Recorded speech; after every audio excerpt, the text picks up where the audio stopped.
अस्सलाम वालेकुम students. Okay students, मैं फर्स्ट पार्ट 2 के बायोलॉजी का chapter number 2 that is sport and movement उसको डिस्कस कर रहे थे। हमने अपनी प्रीवियस वीडियो में ह्यूमन स्केलेटन को स्टार्ट किया, जिसमें हमने प्रीवियस वीडियो में एक्सियल स्केलेटन को पढ़ा। एक्सियल स्केलेटन क्या होता है, कितने पार्ट्स होते हैं, हर पार्ट में क्या क्या बोन्स की डिवीजन होती है। ओके, तो हमने एक्सियल स्केलेटन अपनी प्रीवियस वीडियो में पढ़ा। आई होप आपने वो वीडियो देखी होगी। अगर आपने वो वीडियो नहीं देखी तो उस वीडियो का लिंक मैं ऊपर आई के बटन पे शो करें, वहां पे जाकर उस वीडियो को देख सकते हैं। ओके, आज का टॉपिक हम स्टार्ट करेंगे। हम ह्यूमन स्केलेटन का सेकंड पार्ट पढ़ेंगे, दैट इज अपेंडिकुलर स्केलेटन। क्या पढ़ेंगे हम? अपेंडिकुलर स्केलेटन को पढ़ेंगे। हमने देखा था ह्यूमन स्केलेटन के 2 पार्ट्स होते हैं, एक्सियल स्केलेटन और अपेंडिकुलर स्केलेटन। हमने एक्सियल स्केलेटन को डिटेल से पढ़ा था। आज हम पढ़ेंगे अपेंडिकुलर स्केलेटन। अगर हम अपेंडिकुलर स्केलेटन को देखें तो अपेंडिकुलर स्केलेटन में टोटल कितनी बोन्स प्रेजेंट है? 126 बोन्स। मतलब कि अपेंडिकुलर स्केलेटन में 126 बोन्स की डिवीजन होती है बॉडी के डिफरेंट पार्ट्स में, वो पार्ट्स जो अपेंडिकुलर स्केलेटन का पार्ट है।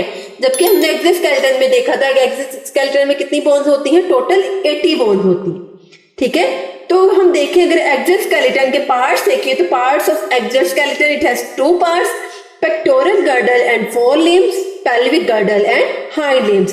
सबसे पहले हम देखेंगे पेक्टोरल गर्डल एंड 4 limbs। अगर हम पेक्टोरल गर्डल की बात करें तो पेक्टोरल गर्डल 3 तरह के पार्ट से मिलकर बनता है, scapula, super scapula and clavicle. ये क्या है? ये बोन्स है, 3 बोन्स है, स्कैपुला है, सुपर स्कैपुला है और क्लेविकल है। जिसमें क्लेविकल है ये वाला जो पार्ट है, ये स्कैपुला को स्टर्नम के साथ, मतलब कि हमारे जो है वो आर्म को इसके साथ, हमारे स्टर्नम के साथ, हमारे रिब्स के जो मसल्स होते हैं इसके साथ, छाती के साथ इसको अटैच करता है। ठीक है, ओके। इसके बाद हम पढ़ते हैं पेक्टोरल गर्डल के बाद पढ़ते हैं 4 लिम्स। 4 लिम्स को अगर हम देखें मतलब हमारे चारों, दोनों हाथ, दोनों बाजू और दोनों टांगे, दोनों पांव। ठीक है, इसमें क्या होता है? 2 बोन्स होती हैं ह्यूमरस की। ठीक है, रेडियस की कितनी है? 2 बोन्स। अल्ना 2, कार्पल्स 8 बोन्स होती है, तो 2 में होंगे तो 16 हो जाएंगे। मेटाकार्पल्स टोटल 10 बोन्स हैं, फेलेंजिस टोटल 28 बोन्स है। कार्पल्स कहाँ पे? रिस्ट में होती हैं। ठीक है, मेटाकार्पल्स पाम में और फेलेंजिस फिंगर्स की जो बोन्स होती है इन्हें हम क्या कहते हैं? फेलेंजिस। ठीक है, और ये जो है ये हमारे आर्म से पिछले वाला पोर्शन हो जाएगा। और टोटल बोन्स यहाँ पे कितनी बन जाएंगी? मतलब 4 लिम्स के अंदर जो हमारे बाजू हैं, ठीक है, उसके अंदर कौन सी कितने बोन्स बन जाएंगी? टोटल 60 बोन्स बन जाएंगे। ठीक है, 4 लिम्स क्या है? हमारे आर्म वाला पोर्शन, हमारे दोनों बाजू और दोनों हाथ किस में आते हैं? 4 लिम्स में, जबकि जो टांगे हैं वो हाइंड लिम्स का पार्ट है। ओके, इसके बाद हम बोन्स के अरेंजमेंट देख लेते हैं, किस तरह से अरेंज है ये। Proximal end of humerus forms ball and socket joint with scapula. Humerus का प्रॉक्सिमल एंड जो होता है वो स्कैपुला के साथ जो है वो बॉल एंड सॉकेट जॉइंट बनाता है। बॉल एंड सॉकेट जॉइंट क्या है? जो 4 डायरेक्शन, मतलब कि हर डायरेक्शन में मूव कर सके। जैसे कि आपका शोल्डर जॉइंट है, अगर आप अपने शोल्डर को मूव करवाओ तो गोल गोल बॉल की तरह ये मूव होना शुरू हो जाएगा। तो ये कौन सा जॉइंट है? Ball and socket joint. Distal end of humerus forms hinge joint with radius and ulna. ठीक है, जो ह्यूमरस का डिस्टल एंड है, मतलब उसका दूसरा पार्ट है, एक तो ऊपर वाला पार्ट हो जाएगा जो उसके साथ कंधे के साथ अटैच है, शोल्डर के साथ, जबकि जो उसका डिस्टल एंड है वो हमारे एल्बो वाला पार्ट है। वो किसको अटैच करेगा? रेडियस को अल्ना के साथ। किस जॉइंट के थ्रू? हिंज जॉइंट के थ्रू। हिंज जॉइंट क्या है? जो सिर्फ एक ही डायरेक्शन में मूव करता है। आप देखो आपकी एल्बो जो है वो बैक डायरेक्शन में मूव नहीं करेगी, वो सिर्फ फॉरवर्ड डायरेक्शन में मूव करेगी। ठीक है, 1 डायरेक्शन में।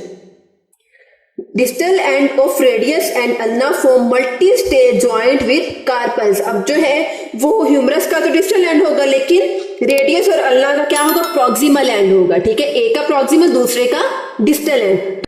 जो रेडियस और अल्ना का डिस्टल एंड है वो कार्पल के साथ मल्टी स्टेज जॉइंट बनाएगा। ठीक है, उसके साथ क्या करेगा? मल्टी स्टेज जॉइंट बनाएगा। मतलब रेडियस और अल्ना किसके साथ अटैच होंगे? कार्पल के साथ। 5 metacarpals form framework of palm of the hand. अब हमारे क्या है?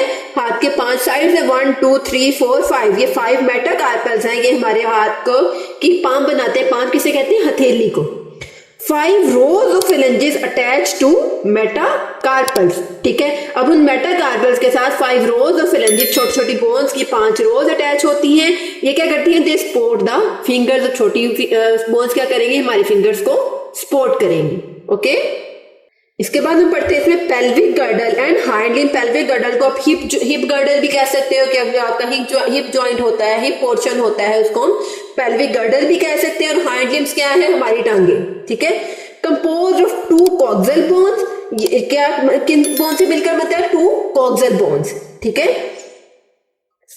ये कॉक्सल बोन्स कैसे बनती हैं? By fusion of ilium, ischium and pubis. ये आपको शॉर्ट क्वेश्चन भी आ सकता है कि कॉक्सल बोन किन 3 बोन से मिलकर बनती हैं, तो बोन्स का नाम क्या है? इलियम, इशियम एंड प्यूबिस, ठीक है। उसके बाद अगर हम हाइंड लिम्स को देखें तो आपको ये जो है ये एमसीक्यूज बहुत कॉमन सा है, लेकिन बहुत रेयर बच्चों को आता होता है, मतलब बहुत कम बच्चों को पता होता है कि हमारी बॉडी की सबसे लंबी हड्डी कौन सी है। तो वो कौन सी है? फीमर। फीमर हमारे टांग वाली जो हड्डी होती है वो हमारी सबसे लंबी हड्डी होती है, सबसे बड़ी हड्डी होती है, और सबसे छोटी जो इनर ईयर में होती है, ठीक है। 2 फीमर की बोन्स आ जाएंगी, टिबिया एंड फेबुला। 2 टिबिया की एंड 2 फेबुला की, तो टोटल कितनी बोन्स बन जाएंगी? 4।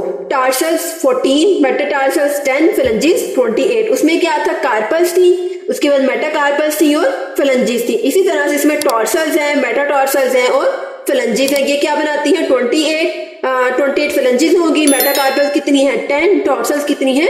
14। तो आपने इनकी डिवीजन भी याद रखनी है। Proximal end of femur form hip joint, ठीक है। प्रॉक्सिमल एंड क्या करता है? हिप जॉइंट बनाता है। Distal end of femur form knee joint. Knee joint हमारा घुटना जो होता है उसको क्या कहते हैं? Knee joint. जो डिस्टल एंड है फीमर का वो क्या बनाएगा? नी जॉइंट, जबकि जो प्रॉक्सिमल एंड है वो हिप जॉइंट बनाएगा। Distal end of tibia and fibula form a joint with 8 tarsals which are directly attached to 5 metatarsals and ankle. मतलब कि जो हमारा टिबिया और फेबुला का डिस्टल एंड है वो क्या बनाएगा? 8 टॉर्सल्स के साथ एक जॉइंट बनाएगा जो कि डिस्टली अटैच होंगे 5 मेटाटॉर्सल के साथ, जो कि हमारे टखने की हड्डी होती है, इसके साथ आके अटैच हो जाएंगे। ओके स्टूडेंट्स, तो ये था हमारा आज का छोटा सा टॉपिक जिसमें हमने आज पेंडिकुलर स्केलेटन को कंप्लीट किया। पेंडिकुलर स्केलेटन कितने पार्ट से मिलकर बनता है? Pectoral girdle and four limb, pelvic girdle and hind limbs. हमने हर पार्ट में बोन्स के डिवीजन को देखा, किस पार्ट में कितनी बोन्स होती है, किस तरह से वो डिवाइड होती हैं। ओके, आई होप आपको यहाँ तक आज की वीडियो की अच्छे से समझ आई होगी। अगर इस वीडियो में कोई भी कंफ्यूजन हो, किसी चीज की समझ ना आए तो कमेंट सेक्शन में जरूर पूछिए। अगर आपको मेरी वीडियो अच्छी लगे तो मेरे चैनल को लाइक कीजिए, सब्सक्राइब कीजिए, साथ ही बेल आइकन के बटन को प्रेस कीजिए। इससे आपको मेरी हर वीडियो का नोटिफिकेशन सबसे पहले देखने को मिलेगा। ओके स्टूडेंट्स, अल्लाह हाफिज।